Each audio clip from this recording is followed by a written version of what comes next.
Welcome to the February the 18th, 2008.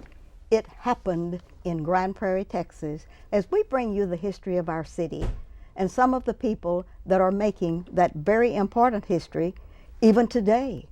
And we are very excited. Before bringing you our very honored two guests today, I have one historical announcement to make. The mayor signed a proclamation on February the 9th honoring Kurt G. Johnson Day, retiring from the Navy at the Joint Reserve Base in Fort Worth, Texas. Congratulations, Kurt. You're taking center stage on Black History Month. And now, to our wonderful, wonderful guest. Your Honor, I know that your protocol would say that I introduce you first, but with your permission, I'm going to introduce our honored guest. Is that acceptable? Absolutely, Miss. Whatever you like. Whatever I like. Well, we have with us today one of the most famous people in Grand Prairie, Texas, to bring you Black History tape number 612, 612. And Mr. Charlie Taylor is known, C-H-A-R-L-E-Y, but his real name is Charles Taylor. And he was a Dalworth dragon. And if you don't know what a Dalworth dragon was and is even this very day, you're going to meet the real thing. Your Majesty, I love we you. are so glad to have you with us. How can I survive without you? Oh. I miss being with you. Oh, we're having a good time having you back in town, Charlie Taylor. I'm so honored to be here. And anybody that has a recreation center with their name splashed all over it 24 hours a day, forever, since many long years ago. Yes, well, I'm so proud that at Rec Center and the kids that use it and utilize it is wonderful. And that's wonderful. Being ran very well. All right. Now, we're going to his honor. Mr. Ed Hemphill, former city council member, and the reason this show is happening today is because you gave us a pledge. You said, I believe I can get Charlie Taylor here for Black History Month, and to salute a young man that has received the only so far distinct honor from the Dalworth Dragons alumni. And we're going to talk about that a little bit, but he's had so many honors. Do you think we can get it all into this show? Ms. Jackson, if truth be known, Charlie Taylor is probably the most decorated athlete on the face of the earth. Charlie Taylor has acclimates and commendations, and of course you know how modest he is. Yes. From all over the country. I heard you mention that he was probably the most famous person from Grand Prairie, but the truth is he's known all over the world. Yes, he is. Yes, he is. And are you keeping scrapbooks too?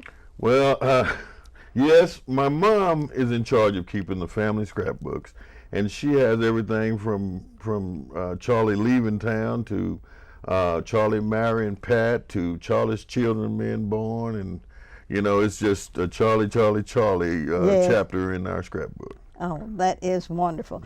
Now, you're not going to fuss at me if I give him a little more time than I do you. I would like to know as much about Charlie as possible. All right. We're going to get down to the bare facts. I'm ready. Let's start with the real Charlie Taylor.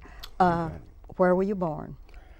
You know what? That's been a question for days. But Mom, my sisters, my brothers say you were born in Grand Prairie. That is good. And I love Grand Prairie. That is good. So where else could you be born? That's right. But Grand Prairie. And give us your precious mom's name. Myrtle Stevenson. Yes. That's her. Yes. She was Myrtle Hicks, it was, and yes. she was Myrtle Stevenson before she deceased. Before she died. Oh, and has already gone to heaven. Already gone to heaven. And I know she smiles back. Every time we played the Cowboys, from the time she left us, I could feel her looking down. Ah, that is said, wonderful. What a statement. What a statement. Right, yeah. And you have brothers or sisters? Absolutely. I have two brothers and four sisters. Yeah, 7 of them, sorry. Matter of fact, one of my brothers is right here in the area. And he is? Yes, Joe Jones, Joe Turkey Jones. Oh, yes. Yes. Spent a little term with the Cleveland Browns, went to Tennessee State. Yes. Played for Grant Dalworth. Uh-huh. Tell me about the real Charlie Taylor at Dalworth, when that was the Dalworth High School, and who did you start out with as your first grade teacher? Oh man. That's too far back. No. Miss Daniels was my first grade teacher. How wonderful. Like, I think Miss Daniels was everybody's first grade teacher, Yes. really, because she was the first grade teacher. Her husband was the principal. So, what do you have? Right? She was my first grade teacher, and she did the best she could do with what Who I was had. the mentor in football for you? The mentor in football for me? A lot of people are gonna frown on this, maybe, but if you're from the Dallas Fort Worth area, you know this guy. I had two idols, Abner Haynes, and a kid who was in high school with me. But he went to Booker T. His name was Alvin Lloyd. Yes, Yeah, I sort of patterned my play after those two gentlemen. you did. Yes. You And I were a wanted to cop. go You look were a for 'em. copycat, but you were successful. Well, those guys were successful, in their lives also. I think that's one of the reasons I And then you kind of tweaked it a little bit and I tweaked it just a little bit, put a little bit tailor to it, and shook it up a little bit, and it came out longevity, and here we are. Yes, yes. Now, the year that you graduated from as a Dalworth Dragon, who was the principal? David Daniels, who had been the principal from that school from day one. Who was a godsend to Dalworth? Who was a godsend to Dalworth. Yes, I he mean, was. he was God to Dalworth. Yes, he That's was true. such a magnificent gentleman. He had foresight. I look back at him, I look at my dad, and I could see how they had their own little positive, but David had a vision that stepped out a little farther. A little farther. Yes. All right, coaches at Dalworth. Oh, he had Randolph Reed, All right. Mr. Brown, Reggie Brown, Brown. Mr. Jackson. You had all kind of guys out there. Young guys, Can Boston you, Grant. Can you give me the first, second, and third, and fourth place in order of which one that you respected so highly that you would have never done anything other than what they told you to? It's only one guy, Randolph Reed. Randolph Reed Yes, was he the was the head coach. He was head coach. Yes. And he the knew other what. guys were great guys, and he was his assistant. But Yes. when Randolph spoke, we answered. Yes. Yes. And the excitement of winning a state title as a Dalworth Dragon. Tell me about that magic year. What year was that? Oh God, 59, 60, somewhere in there. Yeah. Yes. Now I don't think I won the championship. I think we played for the Played for the championship championship. and lost it, Yeah, but you were in the I was- championship playoff. Absolutely. All right. Correct. Yes. Okay. That was the most exciting thing, and that's Who'd you- why. who'd you That's play? why West. That was. I'm trying. The high school had to be West, West High School. and the thing that I remember about that game more than it being our championship game is all the students from Grand Prairie High coming out to watch that game. Did they? Yes. Isn't that Willie Nelson's hometown? West, I don't know. I I believe thought it it was. is. It could I'm be not West. sure, but they had a kid there Lukenbach, I that- thought was they his. beat us with a big kid that was Yeah. outstanding. I'm not sure of his name, but he Yes. was outstanding. Yes. Yes. But And we that got was there. that was an exciting time, wasn't it? That was the greatest time of my life. I mean, as a youngster growing up, I mean, to be a part of something like that and to get the attention that drew, yes. Yes. Unreal. And what kind of attention did that draw to you? What happened to you after that? Well, I was lucky enough to move on to Arizona State. To Arizona had- State. Yes. Who was the mentor that helped you hustle Arizona State? Oh God, man. You'd be surprised. You don't know who's in your life until That's right. You open up and accept some of it. And Yes. it was a gentleman there, was a grocer in my community, Dalworth, and he had attended Arizona State. Yes. And through his, I don't know, his vision or diligence, whatever he saw in me, he recommended me to Arizona State, and that's how I ended up And it there. worked. It worked. RB. R.B. Clark is his name. R.B. Clark had the little grocery store At the there. grocery store, yes. Oh, I had yeah. no idea he was had that much attention. Attention. That much influence. I influenced at Mercy. Arizona State. Too. Yes. You're right. But Yes. I found out he was pretty well respected. And when you got the call from Arizona State, what did Charlie Taylor do? I really did, I turned it down because I wanted to go to Prairie View, SMU, Yeah, somewhere Texas, local, or something like yeah. that. But that was not possible then, and Yeah. I didn't want to go to Michigan, which was possible. So Yeah. I went to USC, enrolled at USC Yes. for 2 weeks, and things didn't work out there. So I called Frank Cush back. I said, "That deal's still there?" And he said, "Yes." So I caught the first bus back to Arizona. And Arizona State is in what town? That's in Phoenix, Arizona. In Phoenix, a big Tempe, deal. I'm sorry, Tempe is where the school is. Yes. Mhm. Okay. And when you got there, were you happy? I was happy as a lark because it reminded me of home. It had, great fishing, Yeah. a couple of snakes, and Yeah. just great outdoor life. I'm a Yes. country boy from Texas. Yeah. that was right up my alley. To be out there running free, and the weather was nice. When you left Arizona State, what happened? Well, I was lucky. I left Arizona State with the assumption I would be with the Dallas Cowboys, because I've been talking to Gil Brandt, and Yeah. as the judges know, Gil has a way of locking you up before you even drafted Yes. with the Cowboys. And I'd taken a test and all the stuff that they do before the draft. Yes. And I woke up draft day morning, and my roommate said, "Man, the Redskins drafted you #1." And I just rolled in bed and cried, because I had no idea who the Washington Redskins were. Isn't that the truth? And that they were north of the Mason-Dixon I line. mean, I'd never been east in my, Yes, my life. cool, Who were cool. the Redskins? you know? Yes.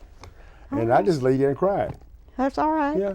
But then you decided to go with the flow. I went with the flow and took it, took a look at it. And I got there and I met a couple of presidents, a couple of senators, and I kind of liked the place. Yes. And they told me that we played Dallas twice, so I said, well, I'll be home Yeah. at least once. So. Yes. And just things worked out fine for me. I got lucky, got a position, and Your favorite coach at the Redskins my favorite coach at the Redskins got in to be, all of the years. it's got to be Vince Lombardi. I had Vince Lombardi as a coach mentor for a year before he passed away, You did. and he turned that whole franchise around. We were struggling, but with Vince that year, he showed us how to win and how to keep winning. How did you like living up in the north? Well, at first it was miserable, but here lately it's been pretty good, because we have a lot of Texans come there to go to Yes. the big house. Yes. Yes. For some reason, a lot of Texans been living in the White House. So I feel at home. All those Texans in town Yes. there. Yeah. Yeah. Uh-huh. Yeah. It's almost like home when you had 2 bushes there, didn't you? That's what I'm saying to you. Yeah, yes. I got a chance to throw horseshoes with the dad and Yes. throw baseballs with the son. And Lyndon Johnson? And Lyndon Johnson, All of right the there. good ones, Oh, yes. great guy. Yes. Yes. And how did your family enjoy moving and living there? Well, my family at the time were very young when we decided Yes. to move, and my wife was from Arizona, so she was up for whatever I was. And, Ready to go? It was tough leaving family here, though, is what I'm Yes. saying. But they gave me an opportunity to come back every year to be with family. Yes. That was Yes. today it's the same way. All right. I get back here and I feel like I'm regenerated. And there was only, I think, a few years that you missed the Alumni Association meetings, and we would go to the meeting and you'd call us on the cotton picking phone. Well, that's with all these cell phones, and you have to Yes. keep up. I have to keep up, Yes. Things are moving, and that's why I'm so proud of my mayor in Grand Prairie here. He knows how to move slowly. Yes, he does. He does a great job, but that's the way I keep up. If I can't be there in person, I'm going to call the judge here. All right. When did you retire from the Redskins? I retired from the Redskins in 1978 as a player, 1993 as a coach. And I had 30 years with him. Was coaching in what area? I coached with Joe Gibbs during the Super Bowl, the 4 Super Bowls. I played in 1 Super Bowl and coached in 4. Yes. And you know what? It's a gentleman here, and it's been said. We'll talk about it a little later. Let's keep going with what you want. All right. Let's find out a little bit about after you had graduated from doing all of this good stuff with the Redskins and had been a coach and everything. And tell me about the Hall of Fame. Oh, I was fortunate enough to be nominated for the Hall after the first term. You have to wait 5 years. I was eligible for the first year. I was eligible. I was nominated, and all enough things that happened there that I was competing with a teammate of mine, a gentleman named Bobby Mitchell, who was on the senior side of the induction part of it. And evidently, our guys and the judges feel like it was Bobby's last shot probably at getting in, so I was pushed back to the next year. But that was a good year. That was a great year. I was proud that Bobby made it in. My Yes. teammate, my mentor when I played there, Yeah. and to follow him in right behind him was wonderful. What did it mean to you to be placed in the Hall of Fame? Well, Did that make you feel famous? Well, what it does, it gives you credibility. Yes. It gives you. You got credentials now. You have credentials. You Yes. have something behind your name. Yes. Like the docs put little doc. Now you have that same sensation. Yes. What do you do now other than rule your financial empire? What do you do? Well, I try to help ex-players like myself that played Yeah. the game back when the salaries was not what they are today, and we have several players. A couple here in Fort Worth that we try to help out, and some players are having hard times, some players are not. So the ones that have hard times, We don't worry about the leg. The Hall of Famers, we get together and take care of most of our own guys. What is a priority thing other than your family that's here in Grand Prairie that brings you back to the Alumni Association meeting every year? Oh man, just to get back here and just to feel that black dirt under my feet. To kneel down and say, thank the Lord for another day. And to get back and see my friends, people I grew up with, their families, my brothers, my sisters. And you can't beat them, man, you know. And then to come in contact with great people Yes. that's doing great things and see Yes. how this town is really progress, man. And we It is unreal. have in our studio. And opportunities are so great here now that Yes. all you have to do is apply. So you Yes. got to do it, yeah. We have in our studio audience, and we didn't have a third microphone or she'd be on the show with us right now. Would you like to talk a little bit about Angela Lucky and what she means to Grand Prairie, Texas? I mean, you know, how do you describe Angela Lucky? I try to put the words and I can't. She's a mover and a shaker. Absolutely. And I mean, you know. She's a stem winder. I'll look up and she's in Washington one day and she's in Kentucky the next and back in Dallas the next. I don't know how the lady keeps it going. Yes. She's a worker. Yes, she is. Great person. She's brought a new light to the Dalworth community. Absolutely. And she's the president of the historical group and Joint Reserve Base. She's a mover and shaker over there and does really great things. And I think she's still the president of the NAACP. She did such a good job with the parade and the celebration this last time. They may have promoted her to something else that I don't even know about now. If you need it done, call Angela and it gets done. Yes, and it gets done. Yes.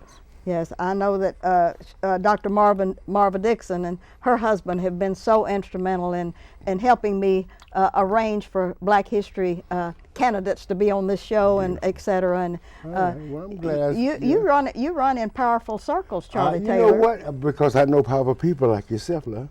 Now, what I want to know is how impressed were you when the Parks Department opened the Bowles Life Center in Northeast Grand Prairie, where all of we poor folks live. And what did you think about that with your picture and name and everything splashed on the wall? That was a great day. I mean, I was so impressed with the way the facility was put up.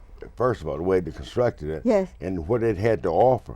Yes. All the amenities that you could want in a rec center is there. You can get it there. You don't have to go any place. I mean, if you want to run 20 miles, or if you want to do computer work, or if you want to talk to the spaceship, you can do it there. You can do it there. Isn't that great? Absolutely. Now, I think we need a little facelift over there.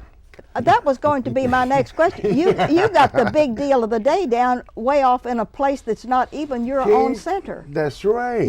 Your great big picture and all of this good stuff is not even up in your center. Well, we have to correct that. Uh-huh. And I'm counting on you to get it started. Well, we're going to. And then once you get it started, and Angela comes in. Now the man to get it and started. Then the judge here. The judge right over there can get it started, and then secretly in the background you always have these admirers that really will help you. I hope so. I hope Yes. so. Uh-huh. It would be nice if we had a memory room over there that was even just a smattering of what the other. Well, are. you know, I was promised a little later that the rec center would get a facelift. So I'm just waiting for that. We're day waiting to for come. that. Well, we're printing money about as fast as we can, but We got to dig up a few more jobs. That's what we have we're to going do. to have to dig up a few for that on Grand Prairie Road. You know, could I make a I shouldn't say this. I shouldn't Go even ahead and bring say this it. up, but Go ahead and say it. you know, I enjoyed working with you, and you know, you're my mentor, really. When I watch things and see how they do it longevity, I go back and look at you. But I want to apologize to a family, I guess a family here, because it's been stated that I was the first pro footballer out of Grand Prairie, Yeah. and evidently somebody did a little research and found there was another guy that was the first guy. Yes. And I want to correct that scenario. Oh. I'm probably not the first pro footballer from Grand Prairie. Yes. I'm the first football player that made the Hall of Fame from Grand Prairie. From Grand Prairie, yeah. Yes. Put that title up there first, see? Yes. Yes. And we don't want to step. I'm probably on that gentleman's shoulder, you know. Yes. But I just want to correct that. It was nice that he was in pro football. I love him. I want to meet his family because Yeah. it inspired me. That's why. That's you know, right. Yeah. We got to do all of those things, Absolutely. haven't we? I just want to straighten it out. All right. That's good. That's good. Your Honor, is there anything you'd like to add to this? we're going on down past the time, and I'm going to ask him to talk to the boys and girls in a few minutes about what they need to do to follow in his footsteps. So I'd just like for you to comment on your association, how pleased you've been that we've had such a wonderful young man from Grand Prairie, Texas, that hasn't forgotten us, that he's come back to us. Well, Ms. Jackson, this wonderful young man has come back to us annually for the past 10 years to help us raise funds to send children to college. Is that golf tournament? That's that golf I tournament. was hoping you'd come up with That that. annual Charlie Taylor golf tournament, and there will be some Dallas Cowboys in there. I recently spoke to Mr. Pettis Norman at Lone Star Park, and Yeah. he said, "Tell Charlie I'm playing this year, and I'm bringing some people." There we go. So, I love it. Charles, I mean, Mr. Taylor generates a lot of revenue. He brings a lot of excitement to the city, and he sponsors a lot of things that have roots in our city, but that take place elsewhere. Yes. So we appreciate what he's doing for us and the juice that he brings to the city on an annual basis. And it's allowing us to expand our horizons and be in touch with a multiplicity of people. And we appreciate him so much. Well, I think that when we redo the Charlie Taylor Center, that we ought to have a day when he comes and all the boys and girls can come and get his autograph. Don't you think that would be wonderful? I think and it would. get a program, and because they treasure that. Absolutely. They treasure just getting the autograph and That getting to sounds meet great him to me. personally. I would love doing something like that. Yeah. I think if we publicize it right and provided the pictures, you'd have Charlie Taylor's pictures in every household because he's We one of us. may have have to low talk Rick Harold, mightn't we? We might have to. When you low talk them, that gets real serious. Now, I doesn't it? really got a surprise for you. Yes. One of my brothers just walked in the studio, He did. and I would be amiss if I didn't Well, let him say a word. why don't we do this? With your permission, I think you could ask His Honor to give up his seat and let him come on in about 3 or 4 minutes when you and I finish talking a little bit more. We're getting down to the 22. I want you to talk to the parents Okay, and to the boys and girls. I want you to look into your camera I can do that. and do that in about 2 minutes. Okay. All right, here's your time. Here's You know, here's your camera right here. 8 years ago, we sat here and Right did the here. same thing. Look right And- here. and- oh, right here? No, right Oh, here. Wherever. All right, I'm here. You're here. All right. All right. And we talked about this, and then what is it that I could say to a young student, Yes. young athlete, to keep his focus? And you know what? It's the same. It's the same. It's just commitment. Yes. It's If commitment. you will commit to what you really and find your direction and commit to it, Yes.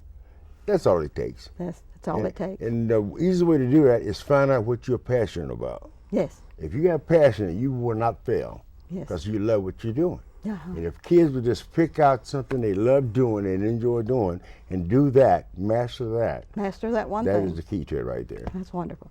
All right. With your permission, then, we'll be right back in just a moment with the last little mini section of this show. Oh, and we're so very excited to have you, Joe Turkey Jones, brother to our very famous Charlie Taylor. And we're delighted to have you on the show today, young man. Thank you very much. Charlie's going to tell all about you. You're first and I'm going center. to try to tell, but you know. All right, and then we'll come to him. This is my first fella I mentored. Oh, it is.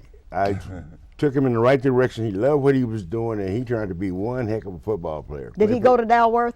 He went to Dalworth, All right. and he sort of followed right in his brother's footsteps. All right. Did it better than me. Whatever I did, he doubled it. He took all that accolades I'd gotten from Dalworth. He killed it. He just swamped right over it. All right, Joe Turkey Jones. Joe Turkey ma'am. Jones. Oh, we are so pleased to have you with us. I want to know a recap of a little bit of after you left the Dalworth Dragons, Yes, ma'am. famous there. Then where did you go? Tennessee State University. Tennessee State University. Yes, Who ma'am. was your mentor at Tennessee State? Coach Joe Gillum Sr. That's wonderful. And then from Tennessee State, what happened? I got drafted by the NFL. All right. Second pick in the second round, the Cleveland Browns. And, the Cleveland Browns. Yes, ma'am. Okay. That was kind of how should I say it? Dallas Cowboy here. Yes. Okay, my family, Yes. and that wasn't too pleasant. It wasn't too. You wanted to come back to Dallas, but you went to Cleveland. Yes, ma'am. Yes, ma'am. How long did you stay at Cleveland? 8 years. 8 years. Yes, ma'am. Oh, and what position did you play? Defensive end. Defensive end. You were mean, weren't you? I had to be. Oh, you had to be mean. How did you like living in that part of the world? Well, I didn't have no choice, Yes. but I got used to the snow. After Cleveland, where did you go? Washington Redskins. My brother. I was trying to get there with George Allen. Yes. And Mr. Allen, Coach Allen. Yes. Was paying a little bit more money. Yeah. And my brother Charlie told me to be patient, and he would try to get me there. Yes. So he called me one day and said, "You've been traded to Washington." So. Okay. Yes. And how long? 3 years. 3 years at Washington. Position? Defensive end. Defensive Yes, end. ma'am. Just still mean, wasn't he? All right. And then next from there? I retired in 1980 Yes. and went to Canada for 1 year. Yes. And I came back to the States and I got employed by American Airlines. American Airlines. Yes, ma'am. Yes, sir. I just retired from American 3 years ago. All right. What'd you do at American? Weight and balance. Oh. Made the pilots happy. Oh, that is. Gotta have that. That's Absolutely. That's critical. Yes, ma'am. All right. It's just so wonderful to have you with us, and the brother to our famous person. Of course, we ought to name you our second in line for the famous people from the Dragons, shouldn't we? Sounds good to me. I mean, we're- I'll tell you what, I'm proud of. But now the proud of only him. thing, he hasn't hustled that Hall of Fame yet. We're going to have We to don't want to work on- overweight him, okay? Let him take his time. He'll Let be him there. take He'll his be there. time. Yes, All right. That's wonderful. Yes, but I'm proud. I'm proud of my brother. He was a mentor to me, of course. It's tough following in your oldest brother's footsteps. Yes, it is. The general public just see the glamour of it, but Yes. he was a trooper. He was a trooper. Yes, ma'am. Do you have a family? Absolutely. Tell yes, me. Yes, ma'am. I have a wife, 4 children. Your wife's name? Benita Bentley. All right, go ahead. And my oldest boy went to the University of Tennessee. Yes. Unfortunately, he passed away 5 years ago. Yes. My oldest daughter went to UNT. You all right? My youngest daughter, she's at Tennessee State University now. All right. And my youngest son is a LSU Tiger. Oh, isn't that wonderful? Yes, ma'am. Well, we're proud of both of you rascals. Amen. I'm just so thrilled that we have both of y'all on this show, and especially as a salute to Charlie Taylor, who is our history tape number 612, and you're faceted into that. How do you like that? I appreciate it. Okay.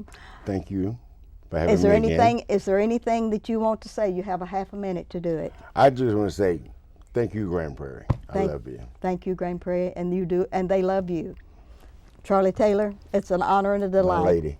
Turkey, it is wonderful to meet you and to have you on our show today and to be part of the history of this famous young man. And this is Ruthie Jackson reminding you that history is as we live and do, and that we document it correctly. And thank you for being with us at this very famous salute for Black History 612.